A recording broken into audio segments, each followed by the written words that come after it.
Il y a aussi une autre info à propos de l'Ukraine et de la Russie qui risque de ricocher un petit peu là sur la campagne présidentielle, c'est la condamnation de ce journaliste américain à 16 ans de prison donc en Russie, employé par le Wall Street Journal.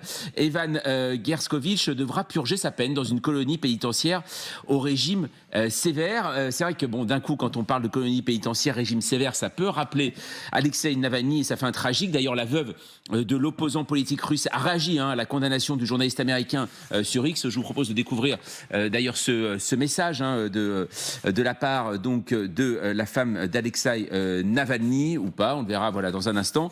Voilà, on le voit en effet sur le soutien qu'elle apporte bien sûr et cette condamnation par rapport eh bien à ce jugement.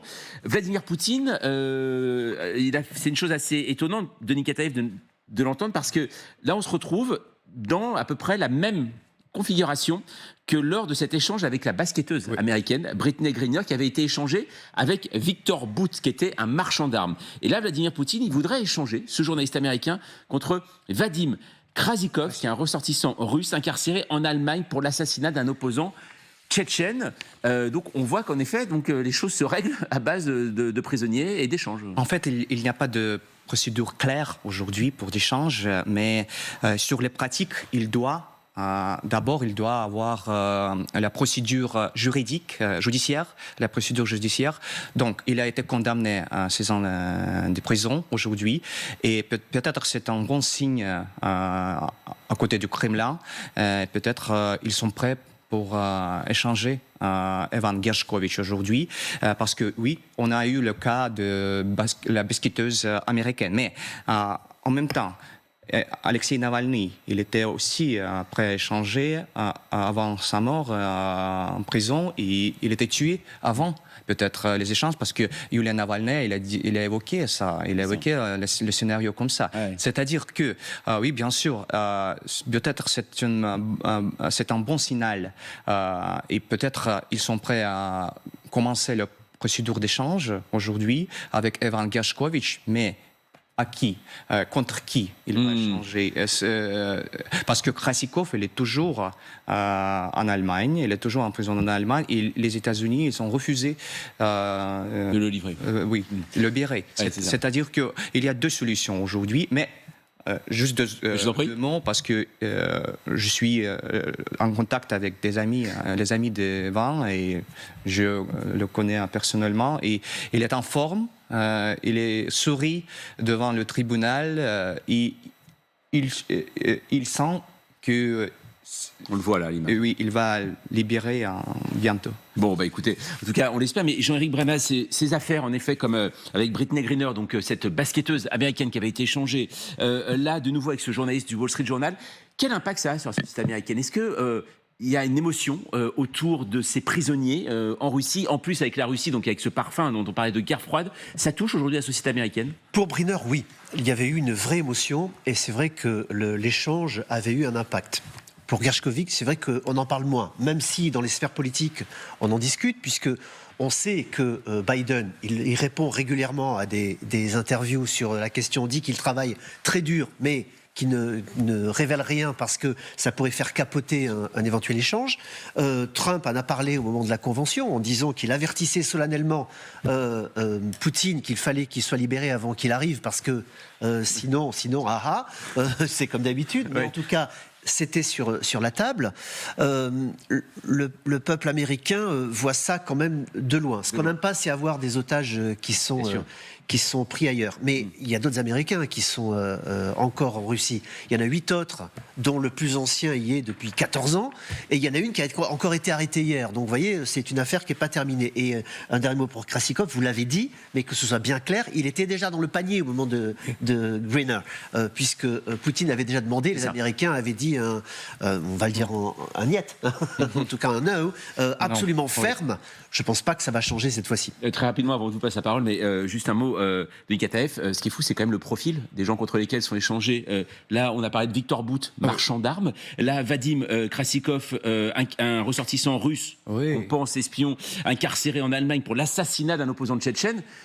Les profils ne sont pas un journaliste et une basketteuse. Quoi. Ah oui, bien sûr, parce que c'est le régime criminel en Russie, c'est pourquoi il soutient les criminels partout en Europe. Et il y a beaucoup de spions aujourd'hui en Europe. C'est pourquoi je pense que c'est le bon.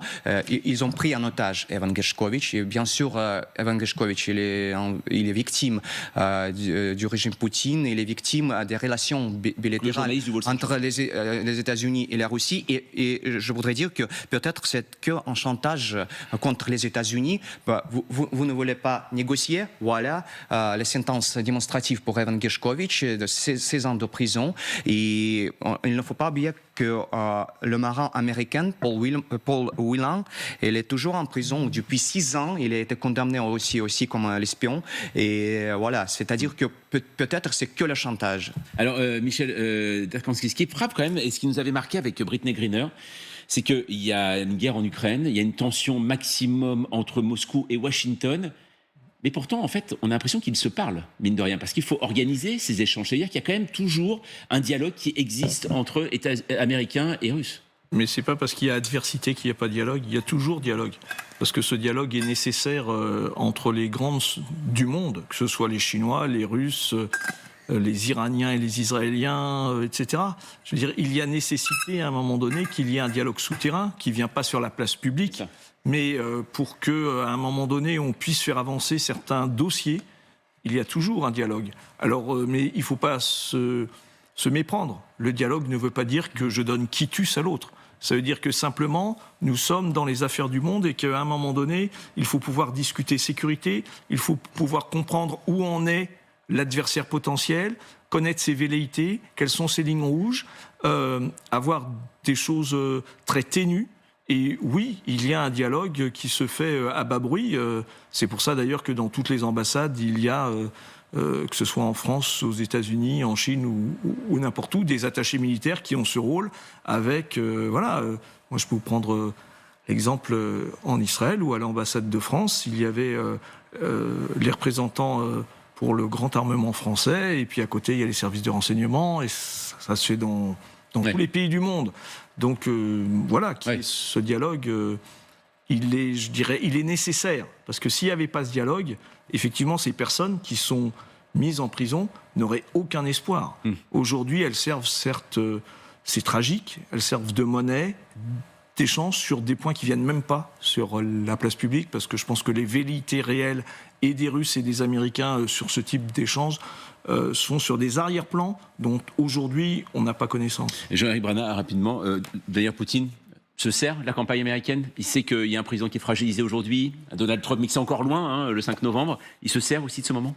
Je ne suis pas certain. D'ailleurs, je ne suis pas certain que Joe Biden soit fragilisé du tout sur le plan international. Oui. Donc, je trouve que c'est au contraire, il tient bien le choc. Et, non, je ne crois pas que Poutine... Je rejoins ce qui a été dit tout à l'heure. Ouais. Poutine, que ce soit Trump ou Biden, ça reste un Américain. Et c'est donc quelqu'un à qui il ne fait pas vraiment confiance. Même si, pour compléter ce qui vient d'être dit, il y a aussi de la coopération entre les pays, ne serait-ce que sur le spatial, sur le climat, sur l'environnement, sur le militaire. Ça continue à discuter, à travailler ensemble. Dans l'espace, on envoie des équipes... communes, d'ailleurs, russes, américaines, dans la station Mir. Voilà, tout ça, il faut quand même en être conscient, même s'il y a guerre. Oui.